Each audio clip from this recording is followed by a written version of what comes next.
A former UCLA and Minnesota Vikings punter sounded off at this week's Huntington Beach City Council meeting. Chris Kluwe criticized the Make America Great movement, MAGA, equating it with Nazis. And then he did this. I will now engage in the time-honored American tradition of peaceful civil disobedience.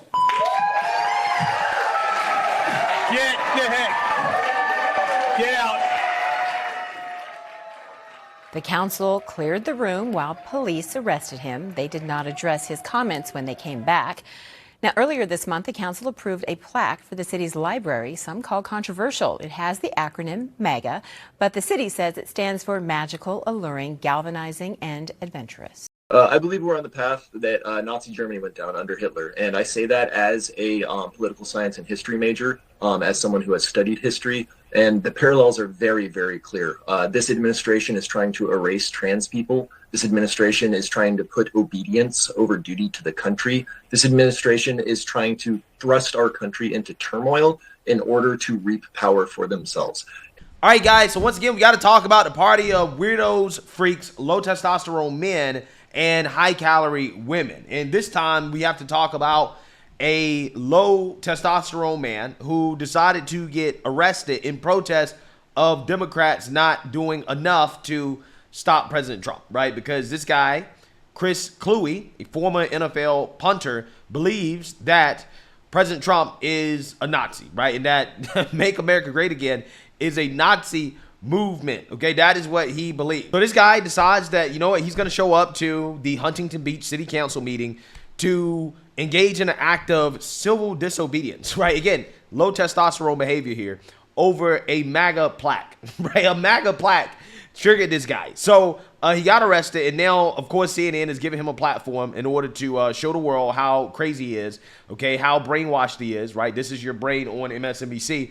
And it's pretty hilarious that we have people living in this country that are this deranged. But at the same time, it's pretty dangerous because we know that these radicalized individuals, they could potentially commit acts of violence due to the fact that, quite literally, if they believe that Trump is actually a Nazi, they may use that to justify violent behavior. Okay, so again, that's why I'm covering this story, is that people got to understand that we may laugh at these individuals because it's funny, but these individuals can also be very dangerous because of their extreme ideology. So without further ado, let's go ahead and get into this.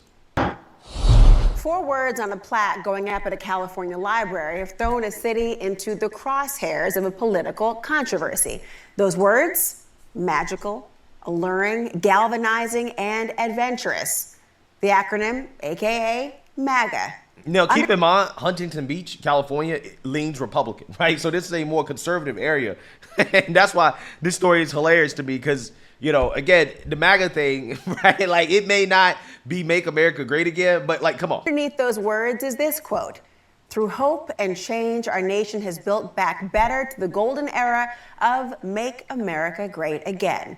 Note the references to Obama's hope and change and Biden's Build Back Better and, of course, Trump's MAGA. Well, leaders in Huntington Beach approved the privately financed plaque, but not before one man spoke up against it. Watch. MAGA stands for resegregation and racism. MAGA stands for censorship and book bans. MAGA stands for firing air traffic controllers while planes are crashing. MAGA stands for firing the people overseeing our nuclear arsenal. MAGA stands for firing military veterans and those serving them at the VA, including canceling research on veteran suicide. MAGA stands for cutting funds to education, including for disabled children. MAGA is profoundly corrupt, unmistakably anti-democracy, and most importantly, MAGA is explicitly a Nazi movement. You may have replaced a swastika with a red hat, but that is what it is. I will now engage in the time-honored American tradition of peaceful civil disobedience. Did y'all hear that list? Peaceful civil disobedience, right? That's former NFL punter Chris Kluwe. Police carried him off after he approached city council members. Kluwe says he was charged with a misdemeanor and held in custody for about 4 hours. You know what? Chris Kluwe joins me now. Chris, thank you for joining. Everyone has been talking about this moment, and I'm wondering, why did you decide to take this particular course of action? Well, first and foremost, it's because the Huntington Beach City Council does not care about the community of Huntington Beach. They've made it very obvious that their goal is to advance their own interests, to rise higher in Trump's sphere of influence. And you can see that by our city attorney, Michael Gates, leaving the city and being appointed to Trump's administration. So that's really a problem. When AKA they got politics that he don't like, right? That's it. He has not presented anything, in my opinion, that is a tangible reason for why is it that you lost your mind at this city council meeting. Like, what is it? What are they doing so bad, right? There's no allegations of corruption, city mismanagement. No. It's just they got politics that I don't like, right? That's it. That's all this is. This guy is a clown. You did it because you wanted attention, okay? Because this is what liberals are doing nowadays, right? This is what progressives are doing. They want the attention. They want to virtue signal their Trump derangement, and they're going to try to outdo each other, right? They're out here getting arrested. They're trying to break into the education department. They're out there protesting in front of the FBI building. All of this stuff is performative nonsense, right? It's just performative outrage from the left because they lost, right? And they haven't got over the fact that they lost, okay? That's what this is. That's all this is. And to me, it's hard to believe they're going to have the energy to do this for 4 years straight.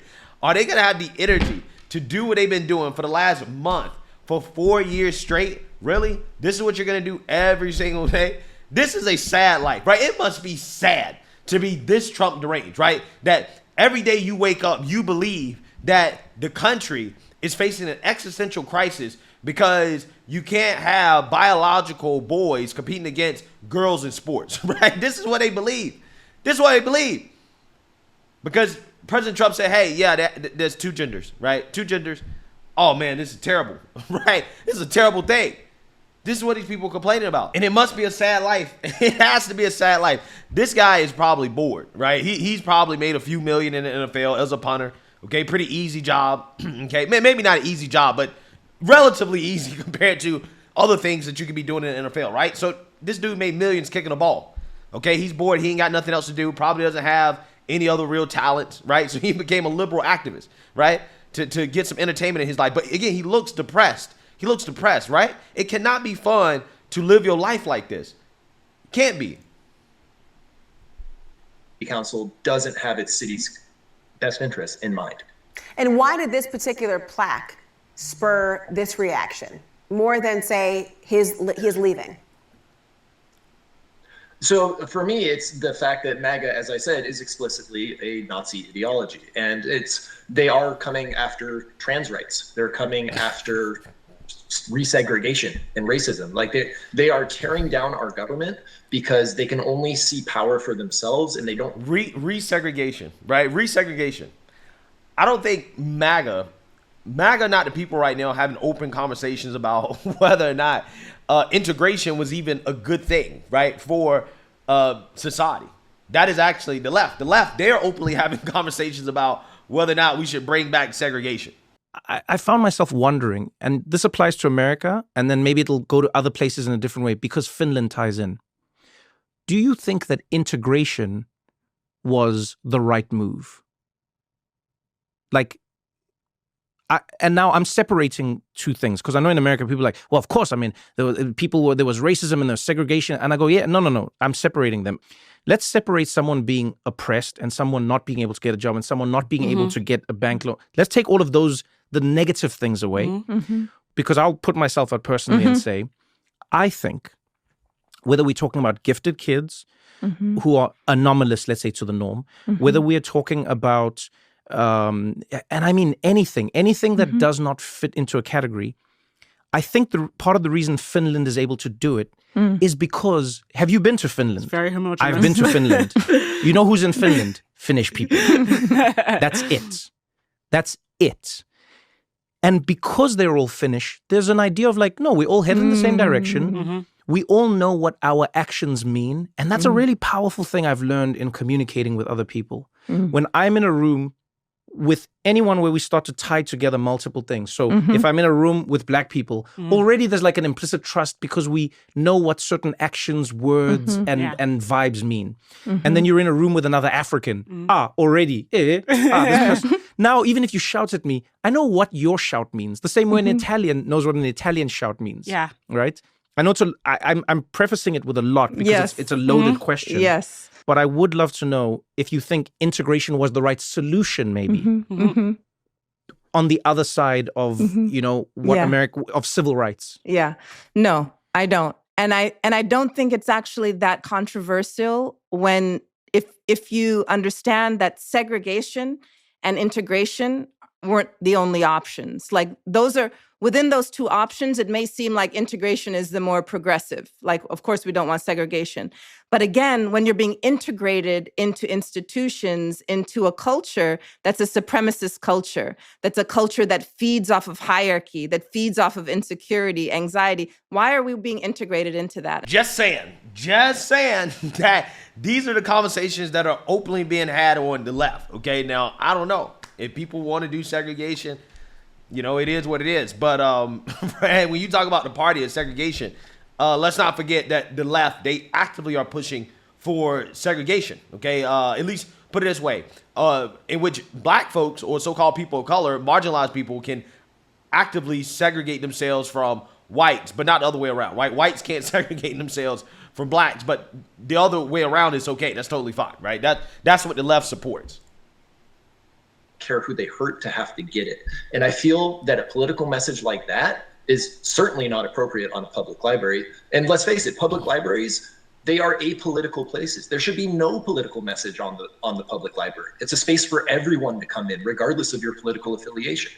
People have really bristled at the notion of your statement about a MAGA being a, quote, Nazi movement. Some look at this as you painting an extremely broad brush when it comes to describing all of those who supported Trump and voted for him. What's your reaction to those who say that that is a highly offensive decision to even say that that's what you associate MAGA with? I would say that during the 1930s, there were a lot of very good Germans who trusted Hitler and thought he had their best interests in mind. And so they followed him because they believed that he would do the right thing for them. And then in 1946, there were a lot of very good Germans who had a lot of regrets. And I think right now, there are a lot of good Americans who think Trump has their best interest in mind. But Trump clearly has his own interests in mind, and he does not care about anyone else. And I would rather not see those people have regrets when the bodies stop falling and the blood stops being shed, because they did the right thing now instead of waiting. I am not somebody who thinks that you're only supposed to be outspoken on election day. You really vote throughout the course of your lives with every action that you take. And yet, the rhetoric you talk about and a lot of the criticism that you have for MAGA policies, they were stated before the election. Why do you think that did not resonate with voters? Because I don't think voters thought that he meant it. Again, Hitler promised what he was going to do. He explicitly laid out, Jews are the problem. I am going to get rid of them. That will make this country great. Wow. Trump has said, immigrants are the problem. Trans people are the problem. We are going to get rid of them, and that will make this country great. And it is very, very similar to what Hitler promised. And it's not going to make this country great. It's just going to make this country worse. Wow. Again, this is your brain on MSNBC. These are radicalized individuals. And again, it's funny, but at the same time, right, you got to realize that these individuals potentially could be so radicalized that, they may try to commit violent acts because they really believe that Trump is Hitler, right? When you believe Trump is Hitler, right, if you actually really believe that, in the minds of some people, that can be used as justification for violent acts, right? And that is, again, the problem with the whole Trump is Hitler thing, right? That's the problem, okay? And we know, again, how violent these leftists tend to be. So, things get out of control when you start saying stuff like that. And then you have CNN platforming this lunatic who clearly has no clue what he's talking about, right? No clue what he's talking about. Everything this dude said, every criticism of this city council had everything to do with the fact that they just don't agree with this man's political ideology rather than them doing a bad job, right? They're not good at governing, right? That's not the issue. Notice how he said nothing about how they actually govern or the current state of the city. None of that. It was just, trans people are under attack. Minorities are under attack. They want segregation, right? Just a bunch of hyperbole. That's all it was. So, I really do think that individuals like this should be studied. Trump derangement needs to be studied. because at this point, it's a national security issue, right? It is. Like, it really is. Trump derangement is a national security issue, and that's why you have to lay some of these individuals on some couches and to figure out what the hell is going on. But let me know what you guys think. Make sure you like, comment, and subscribe. Most importantly, share a Black conservative perspective. Peace.